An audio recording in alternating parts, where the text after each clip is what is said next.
As soon as the waters recede, unsettling questions begin to roll in.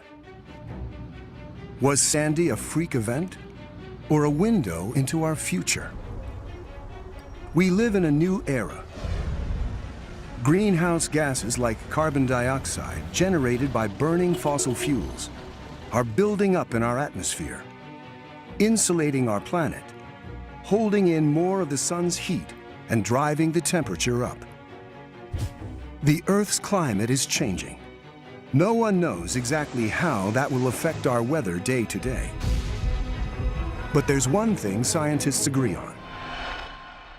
As the Earth and its oceans heat up, warm water takes up more volume than cold. At the same time, glaciers are melting. The result, sea level around the world is rising. And that means, as the storms come, coastal cities are more and more at risk. Climate change will raise the sea level, and sea level will contribute to the power of flooding. It's not only New York and New Jersey that are in the crosshairs, but Miami, New Orleans, Charleston. As our sea level continues to rise, it won't take a Hurricane Andrew or Katrina-sized storm to create flooding hazards along our coastline. Thousands of miles of coastline all around the world. China, India, Japan. We live increasingly in coastal areas. This is screaming at us that we need to be better prepared. But what can coastal cities do to prepare and protect themselves? Can we engineer a solution and wall off our cities from the sea? Or are some areas just too hard to protect, and eventually, should they be abandoned? We have to start to retreat from the most exposed waterfront. As New Yorkers, we cannot and we will not abandon our waterfront. It is one of our greatest assets. Or is there another way? A way to embrace nature's defenses and the water, even as we try to keep it at bay.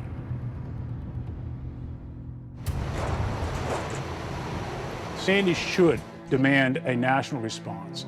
There, but for the grace of God, it could have been Boston. It could have been Seattle. It could happen to Houston. How are we as a nation prepared for dealing with these kinds of risks? And the reality is we're not near as prepared as we need to be. As Sandy approached, Dan Mundy knew his home was at risk.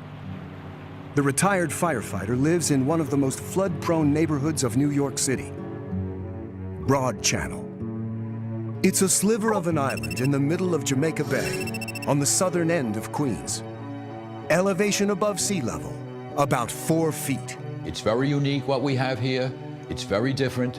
People that don't know and come and visit and see it, they say, wow, this is beautiful. Look at your views. Well aware that his home was in harm's way, Dan Mundy built his own private seawall around it. You can see my bulkhead out there. There's 250 tons of stone. But the fortress couldn't hold back Sandy's storm surge. You see how high it is and how big it is. Well, Sandy, come over the top of it. It was just unreal.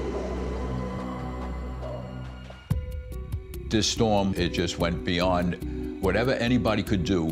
It was not enough. And, you know, who's to say it ain't gonna happen again?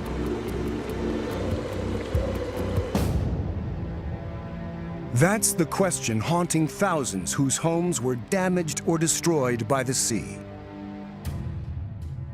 Sandy's waves tore through the Rockaways, about 5 feet above sea level. The Red Hook section of Brooklyn, 8 feet. Staten Island, 4 feet above sea level. Lower Manhattan, about 8 feet at the Battery. In New Jersey, Sandy caused flooding from Hoboken to Atlantic City.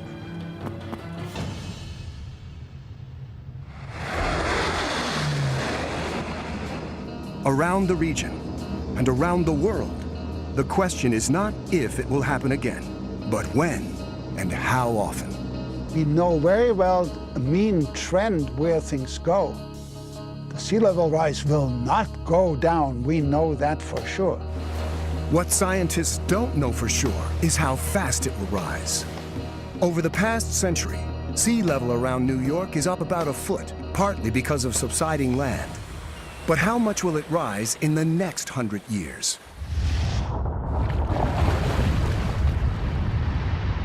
That may depend on what happens here, in Greenland, where vast masses of ice are flowing from land to ocean, raising the sea level. David Holland is trying to crack the sea level mystery. That's what's brought him here on a hazardous voyage through the iceberg-cluttered waters of Jakobshavn Fjord in Greenland. They say the iceberg that sank the Titanic came from this breathtaking and extremely dangerous place. These things roll, and if it rolls, it will take the ship with it. Holland is a mathematician, and he's here because he doesn't have much faith in the numbers. I would state that at this moment, we cannot project future sea level, mathematically. We have to be honest with ourselves. We have incomplete knowledge at the moment and incomplete data. Some of the data we do have is disturbing. An enormous reservoir of fresh water is locked up in the glaciers here, at least for now. If you melted all of Greenland, then local sea level around the planet would rise just over 20 feet. 20 feet would submerge more than a third of the city of New York. But no one is predicting that this will happen anytime soon. The Greenland glaciers have been slowly melting for thousands of years, since the end of the last ice age. But today, with the planet heating up faster, there are ominous signs that the movement of ice from land to sea might be speeding up. David Holland believes the reason lies not in the warming air, but in the water. As a glacier slides off the land, its underside comes into contact with the seawater. In 1997, the ocean currents changed abruptly, and the water here got warmer by nearly 3 degrees Fahrenheit. Soon, the glacier started melting much faster. During the 20th century, it retreated 8 miles. But in just the first decade of the 21st century, it receded another 9 miles. David Holland is trying to solve the mystery of why this happened, and if it could happen again. The main thing we're trying to study is how do warm currents approach ice sheets? Why is it sometimes we see warm water near ice sheets, sometimes not? The answer to that question is ultimately the answer to future sea level. I'm going to start the next cast. Okay. To try to find that answer, he repeatedly sends a probe brimming with instruments below the surface to depths of 300 feet and more, testing the water's temperature, oxygen content, and salinity. Because all this water is not created equal. The water near the surface is less salty, diluted by the fresh water from the recent glacier melt. Usually, cold water sinks, but not in this case. Fresh water is light, and it floats on top of the ocean. Below it is the saltier ocean water that is warmer than the water above it. Holland has found much of it comes from the tropics, carried to Greenland by the Gulf Stream. It eats away at the glacier's underbelly, eventually causing big pieces to break off, making more icebergs, putting more water in the sea. Holland is determined to discover more about the dynamic between ice and ocean. Okay, good. So he also submerges probes for a year. Drops some from helicopters, and even attaches sensors to deep-diving seals. Still, they're just pinpricks of light in a dark void. There is little known about how glaciers move and melt, not just here in Greenland, but in Antarctica too. If you melted Antarctica, you would raise global sea level, say, 200 feet. 200 feet would flood every city on the eastern seaboard and the Gulf of Mexico. The Florida Peninsula would be long gone. That is not going to happen tomorrow morning. The vast majority of Antarctic ice is stable, but a few ice sheets in the west sit on ground below sea level, making them more vulnerable to melting. In 2002, the Larsen B ice shelf, a floating piece of ice the size of Rhode Island, suddenly broke up, allowing the glacier behind it to flow faster into the ocean. David Holland worries it could happen again to other glaciers nearby. These areas are enormous, and warm water is near. So should warm ocean currents in the southern hemisphere reach to these glaciers, all hell could break loose. With so many unknowns, the current official estimate for sea level rise ranges from 2 to 5 feet over the next century. But David Holland thinks that if we want to protect coastal cities, we should be prepared for much more. If you were to say to me, for the next 100 years, I want to be conservative and protect things, I would build walls 3 meters, 10 feet.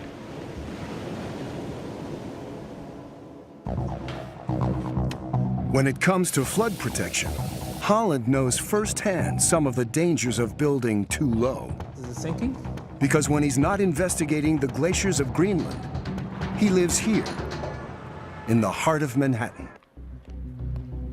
When Sandy struck, he and his wife Denise were high and dry in their apartment. And then the lights went out. And stayed out for 5 days.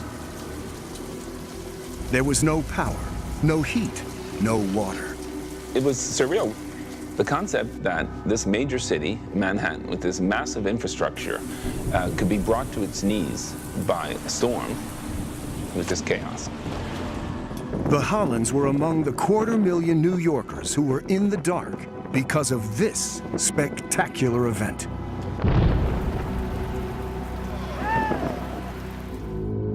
The Consolidated Edison Power Substation sits at the end of 14th Street, right next to the East River, about 6 feet above sea level. Water and electricity does not mix, obviously. Most of the electricity for Lower Manhattan flows through these transformers and relays, as long as they're not underwater. For over 50 years, the 11-foot-high floodwalls worked just fine, until Sandy's storm surge pushed 14 feet of water over the banks of the East River. Our 100-year flood design was down here, and the water's coming over this capstan. The flashpoint was a circuit breaker that shorted out after the salt water rushed in. That breaker was at a lower elevation, and as the water started to rise, that breaker flashed over and then caused a subsequent failure at the transformer. And so then you saw this big flash of light. Then there was a cascading failure because of the other relays, and then the station ended up being shut down. Con Ed is determined to keep this station dry whenever the next megastorm hits. They're building about 180 aluminum doors to plug any holes in the substation's protective ring. So if the same event occurred and that same storm surge occurred, there'd be no customers out in Manhattan. And beneath the sidewalks all across the city, workers are installing waterproof equipment. Everything is all, even if it's submerged underwater, it's all submergible equipment. If it's underwater, it'll still operate normally. And they're deploying more smart grid technology that can be monitored remotely and reduce power outages. What we'll do over the long term is work with the latest climate science so that we're further protected in the future. The electrical grid is just one piece of the vast infrastructure clobbered by megastorm Sandy. On the west side of Manhattan, the phone company, Verizon, also got a climate change wake-up call. The impact of Hurricane Sandy to Verizon was the largest impact to our wireline infrastructure in our 100-year history. Verizon World Headquarters sits at 140 West Street, about 250 yards from the Hudson River, about 5.5 feet above sea level. The ornate Art Deco lobby is normally gilded and gleaming. But the night Sandy roared in, it was not such a pretty picture. We had water come in through the front and rear doors of the building, and then water gets into the elevator shafts, down the stairwalls, and begins to fill up the 5 sub-basements of this building. In the basement is the vault where Verizon keeps its crown jewels, telephone cables, most of them copper, the wires that connect their landline phone customers. Bad enough, but below the vault is a pump system that delivers diesel fuel to the emergency generators on the 10th floor. But the pump was not waterproof. When it failed, the dominoes started falling. No pump, no power. No power, and these crucial machines stopped working. Air compressors. Verizon pumps air into its copper cables to keep water from seeping in. Water, especially seawater, destroys copper. The network was completely destroyed with one massive storm and one very destructive night. The loss of that pump was a crucial failure in a night filled with catastrophic damage due to relentless flooding.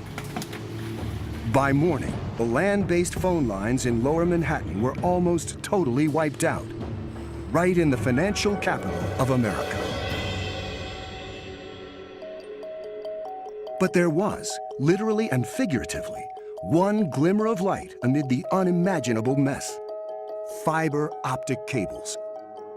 Long, thin strands of glass that transmit voice and data with bursts of light are far more efficient than copper wires. And best of all, they're impervious to water. After Sandy, the company immediately started replacing its entire copper wire network in Lower Manhattan with fiber. The changeover was supposed to take years. Verizon did it in 6 months. In all, Sandy cost Verizon about $1 billion. And that crucial fuel pump? It's now in a watertight room with a submarine door.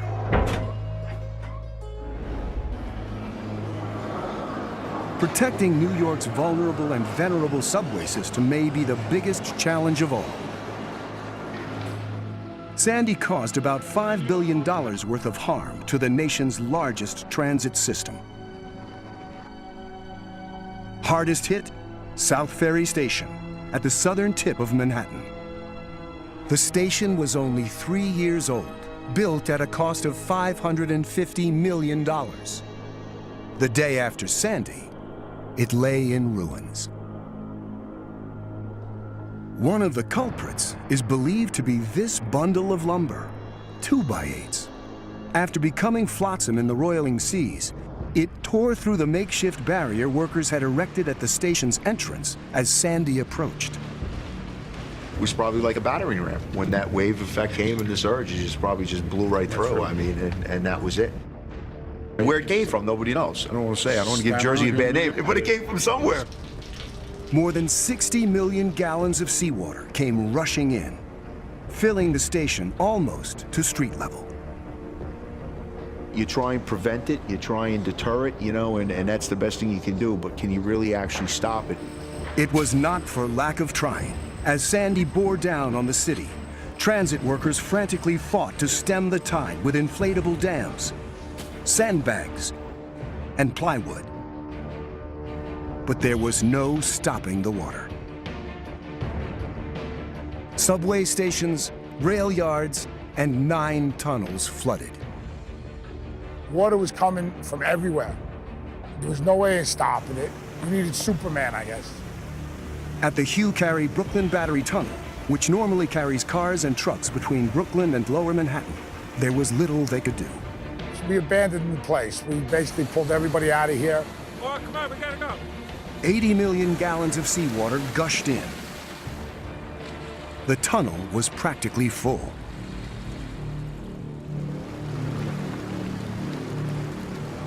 Work crews managed to clean it up. They removed the ceiling tiles and replaced enough lighting, cameras, and communications gear to reopen the tunnel just 2 weeks after the storm.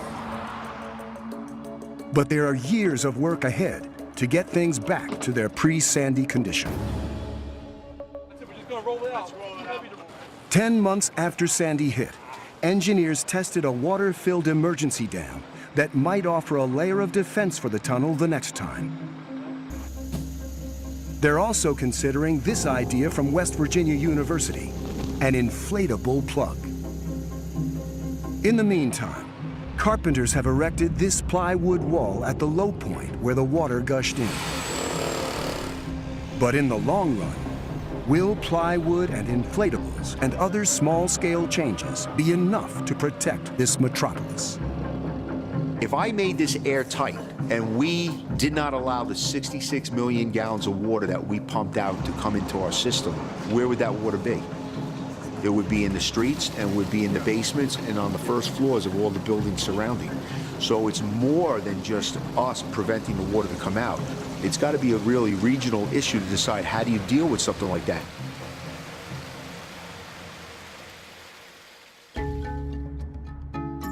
In the face of rising sea levels, how can an entire region be protected? With the threat growing every day, experts are looking for answers in a place all too familiar with the war against water: the Netherlands. The name itself says it all: the lowlands. Built on a swampy delta, much of the country lies below sea level. You really wonder why people settled here at all. This must have been such an uninhabitable, inhospitable place. It's a very soggy delta. That's what these are for. Windmills are essentially pumps. If the sails turn, the wheel will turn, this will start spinning, and the screw gets turned. A giant Archimedean screw lifts the water out of the floodplain. In 1450, when they were introduced, this enabled us to live in areas where before we couldn't live.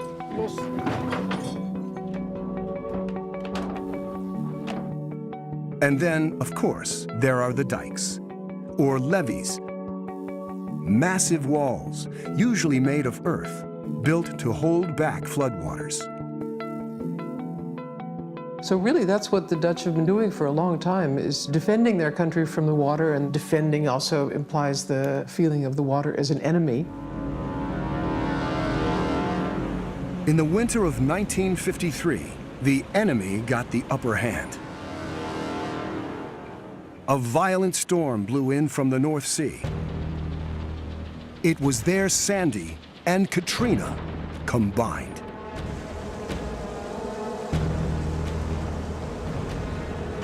In one night, over 1,800 people lost their lives.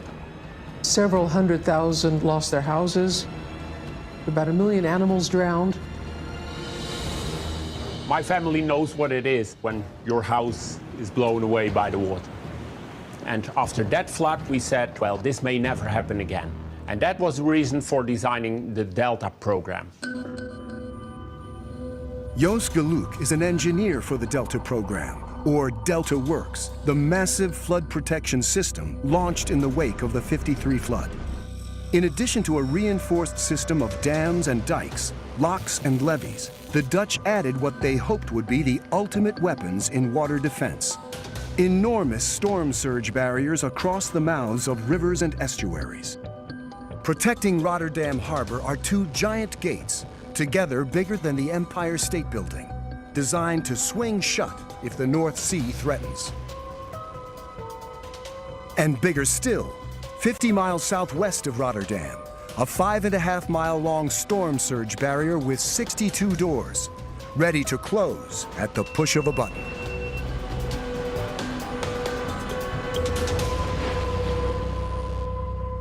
We design on a chance of flooding of once in a 4,000 years. If New York City wants to stay dry in a world with rising seas, should structures like these be part of the plan? I think more and more the Americans become aware of the threat of the water, and they'll spend money on protecting against the water. As a Dutchman, you are quite surprised to see a large city like New York, so many people exposed, and no levees, no protection at all, was astonishing to me. Jeroen Aerts is a professor of risk and water management in Amsterdam. Like many of his colleagues here, he's a big believer in big structures to keep the water out. He thinks New Yorkers should think about walling themselves off from future megastorms. Don't rule out yet the barriers, because if sea level is going to rise very quickly, then you need a barrier. But with so many inlets for the sea to flow through, one barrier would never be enough to protect New York and New Jersey. The region would need to build an elaborate ring of strategically located barriers to fend off flooding from rising seas and worsening storms. One scheme imagines a huge structure at the Verrazano Narrows, which separates Staten Island and Brooklyn. The concept is a hybrid of two Dutch designs: the giant barrier with the gates and the huge swinging doors. Another idea is even more ambitious: a 5-mile-long storm surge barrier that would span from Sandy Hook, New Jersey, to the Rockaway Peninsula in New York.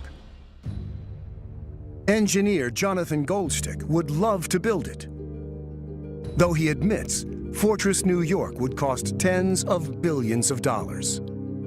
The cost-benefit analysis is tricky, but it's a very good return, and it really keeps the water out. As sea levels continue rising, at some point in the future, even barriers like this won't be high enough. What the barrier should do is provide us with a relatively short-term option for protection while we implement a plan that gets the city ready for future higher sea level rises.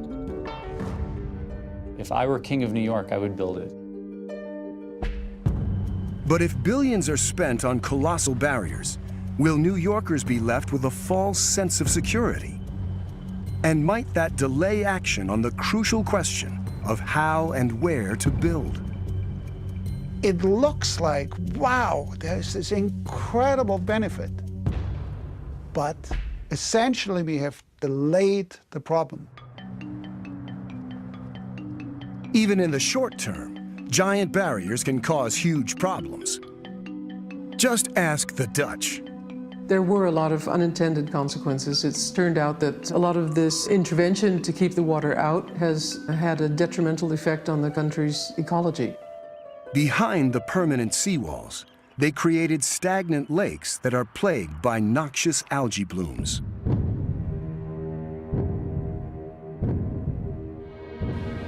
The doors on the giant storm surge barrier were added to address that problem. But even with the doors open, the permanent barrier structures and man-made islands reduce the ebb and flow of the tides by 30%. Precious little sediment flows in. As a result, the estuary sandbars, wetlands, and oyster beds are disappearing, taking with them the natural flood protection they used to provide. This is really one of the reasons that the Dutch are moving now towards a new approach to dealing with water and trying to intervene less. The reality is, the quest to control big bodies of water almost always produces big problems. And nowhere is that more obvious than in the heart of America, on the mighty Mississippi.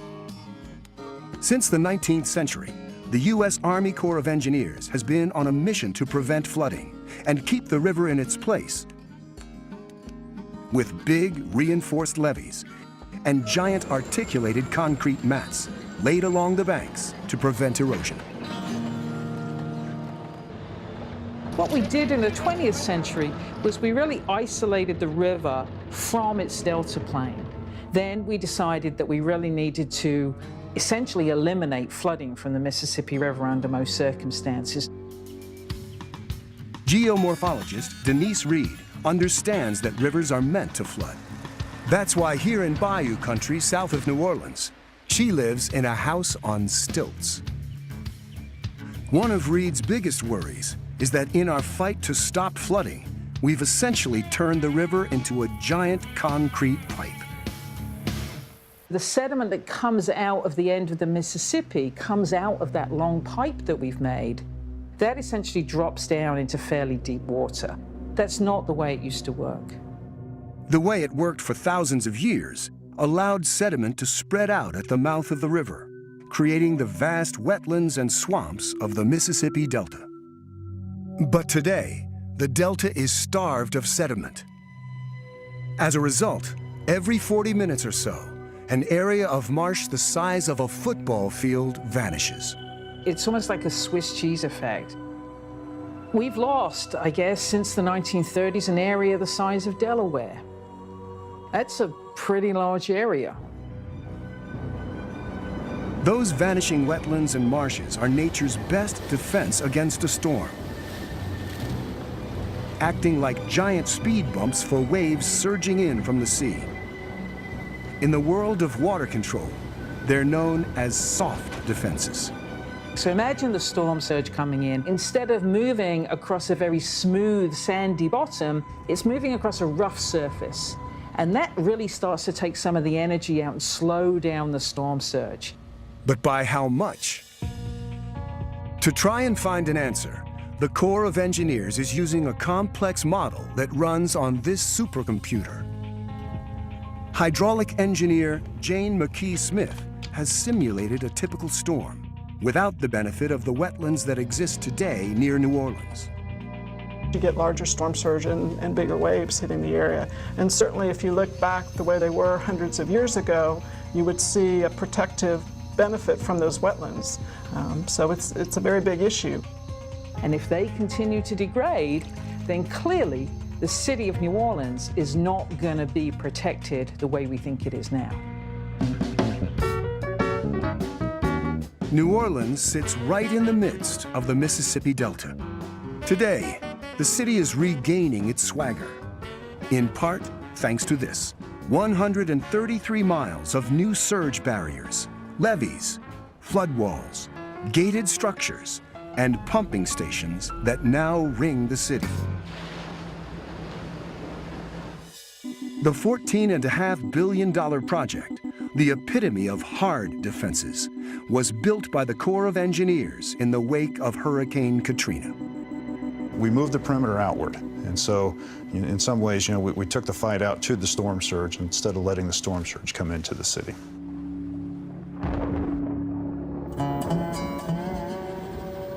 In August of 2012, Hurricane Isaac gave the hard defense system its first big test.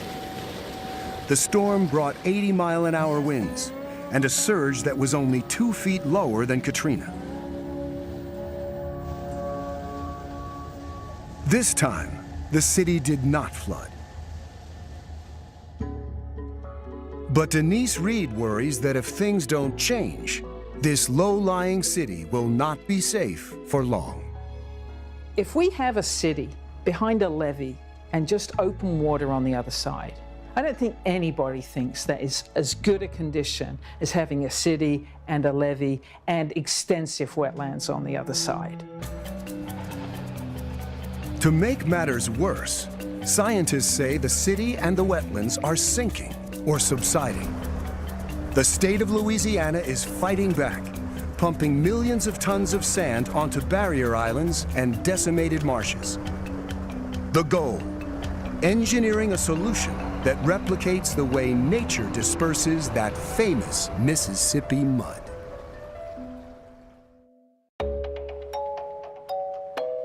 So, can New York find a balance between hard barriers and soft defenses?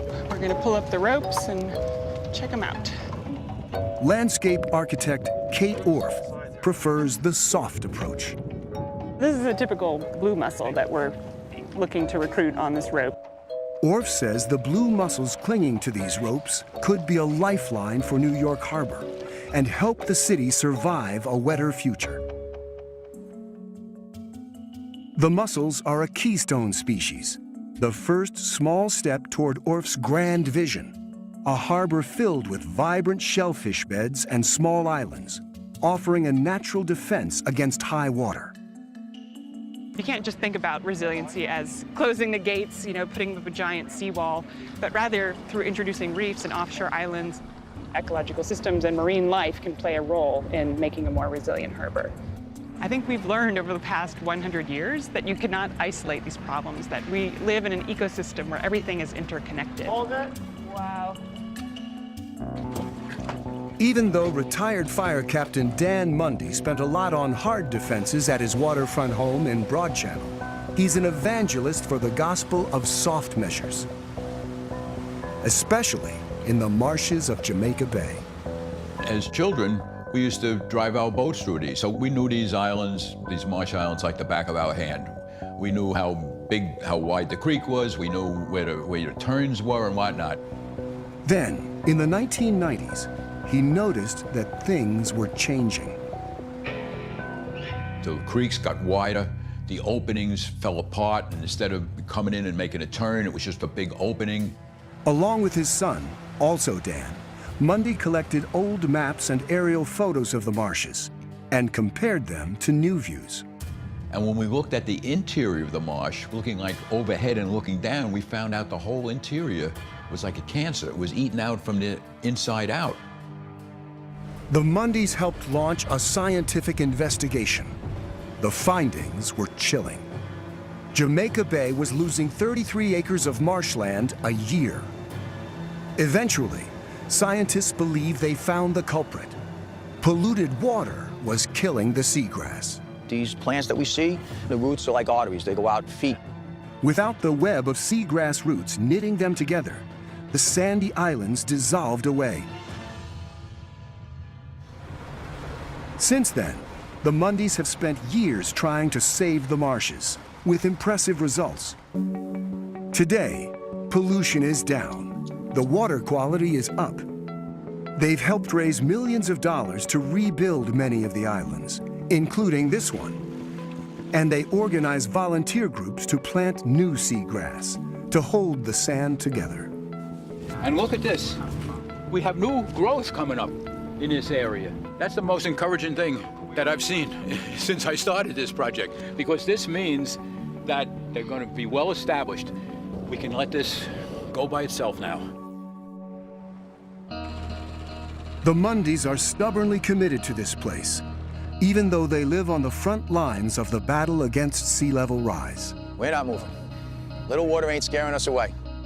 Do we retreat from the tornado alleys? Do we retreat from the mudslides? And do we retreat from the forest fires? So if we apply that mentality across the board, there's really not many places we want to live. For them, natural defenses are a key weapon in the fight. We're going to get the water quality back to the way it used to be, going to rebuild these marshes that have disappeared, and that all is going to help with resiliency for the future. It's going to protect the shorelines. The Mundys found an unlikely ally in their quest to rebuild the marshes of Jamaica Bay, the Army Corps of Engineers, which built the new islands. The Corps, now aware of the mistakes it made managing the Mississippi, seems to be going soft. We have to think about a healthy estuary system with salt marsh and soft wave-absorbing type features like islands and things of that sort. You can use a combination of gray and green infrastructure. Gray being our traditional concrete type things, and green being those softer solution sets. We know a lot about the hard structures. We're learning more about the natural features, but we really don't know a whole lot about how we combine these. For now, the Corps is focused on brown, pumping sand, nourishing beaches, in the Rockaways, and on the Jersey Shore. It's tried and true protection. We've only basically been looking at soft solution sets, basically sand on a sandy beach. Enough to buy us some time to take a deep breath and look at what those more complex solutions might be. Most experts believe that ultimately, soft measures alone won't be enough to stop a storm like Sandy from taking an enormous bite out of the Big Apple. Less than a year after the megastorm hit, New York Mayor Mike Bloomberg released a $20 billion plan to make the city more resilient. The plan calls for several small storm barriers at strategic locations, as well as plenty of new seawalls. And instead of a giant storm surge barrier, Bloomberg sees new developments like this as the best defense. Arverne by the Sea on the Rockaway Peninsula. Homes here were raised 9 feet above grade with a robust stormwater drainage system. They sustained minimal damage during Sandy, a stark contrast to what happened nearby. To me, that's the idea of resiliency. We can't keep the water out, but if you can retrofit your buildings to be able to get wet in a sense, but not be critically damaged during a storm event.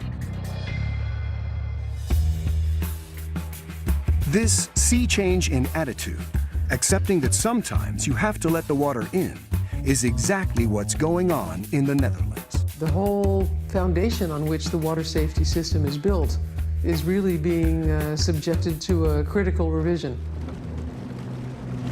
The tide began turning in the mid-90s after some devastating river flooding. At the same time, scientists were issuing increasingly dire warnings about climate change, causing both sea level rise and more rain in the region. It meant that the expectation is higher river peaks, but also sea level rise. And that would give a problem because the rivers flow freely into the sea. So when sea level rises, it will be much more difficult to let the river water flow into the sea. The Dutch government launched a program called Room for the River. At the most flood-prone locations in the country, they asked property owners to leave, buying them out so the dikes could be moved inland.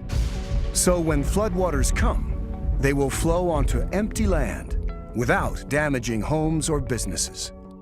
Now we were talking about giving back land to the river system. And that was quite a step. It's not just farmland making the room.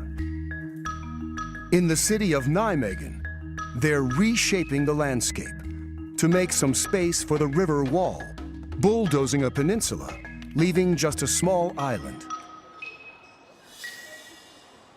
After many centuries of performing a sort of alchemy, turning water into land, the Dutch are facing the limits of their sorcery. Not everyone everywhere can be kept safe from the water. Is this the beginning of a tactical retreat? The Dutch don't see this as a retreat. They see it as a form of accommodation. Now we're moving towards an approach in which water is seen as perhaps not a friend, but a frenemy, somewhere in between. In Rotterdam, where parts of the city lie 22 feet below sea level, the Dutch are going even further, coming up with innovative places to put floodwaters. We don't have room in the city of Rotterdam to just add more canals. So we have to think of other things. And that's one of the things we're doing here, is we're storing it actually underground. When a museum built this underground parking garage, the city added on a 2.5 million gallon holding tank. About 10 times a year, heavy rains prompt them to open the valves and fill the tank. It prevents flooding and stops untreated sewage from flowing into the harbor.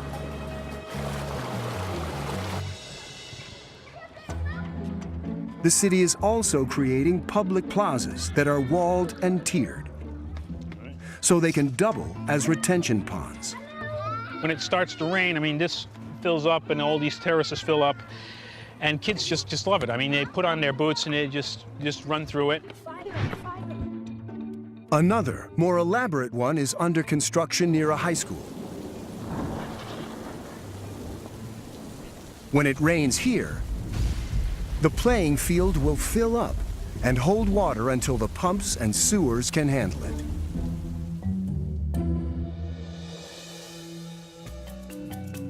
Keeping their feet dry has always been a Dutch priority. But the key lesson they've learned over the years, simply fending off the water as if it were a mortal enemy, is like tilting at windmills.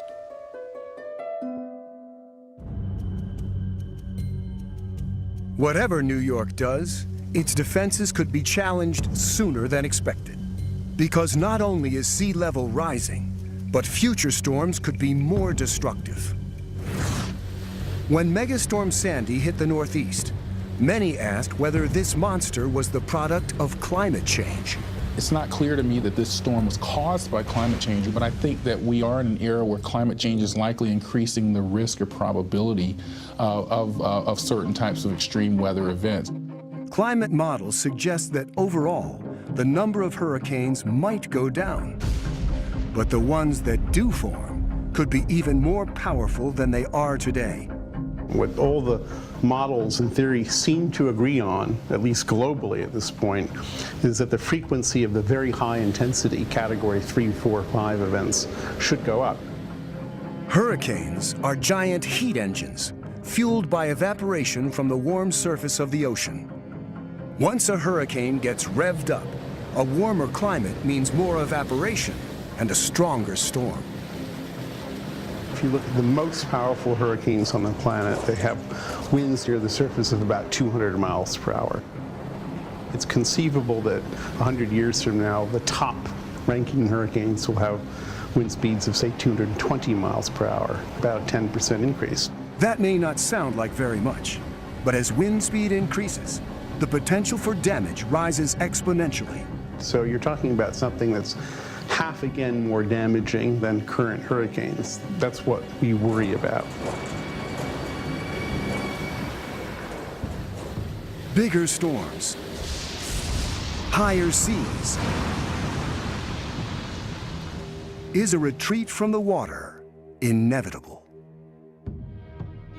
In many places, it will be absolutely inevitable. Florida is doomed.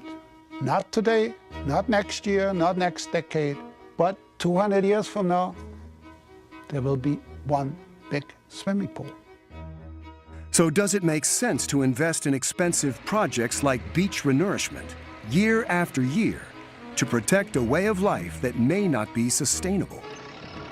It makes a lot of sense to put sand on the beach in Rockaways right now, but I would not suggest to you that 30 years from now or 35 years from now that might still make a lot of sense. And does it make sense for federal taxpayers to subsidize flood insurance? An incentive for people to build and rebuild right on the water's edge, in low-lying parts of New Jersey, where 30,000 businesses and homes were damaged or destroyed by Sandy. Or in Broad Channel. Premiums here have skyrocketed. Dan Mundy worries it could be a mortal blow to his community. These are workers that you're talking about. These are people who get on the A train, they go to work every day. They make $80,000, they make $90,000 a year. They can just about afford to pay their mortgage and whatnot, and you bring these increases in on them, that's going to be a problem. Not an easy problem to solve, and it's just one of many dilemmas in the wake of Megastorm Sandy. When we got our back to the wall, America can respond, and this thing is so big, and it's going to affect so much, and it's going to affect so much of the economy of the United States, that this is the game changer right here. We have an opportunity after these big events to really think broadly. We shouldn't waste those opportunities because there's an event bigger than Sandy out there, I'm sure.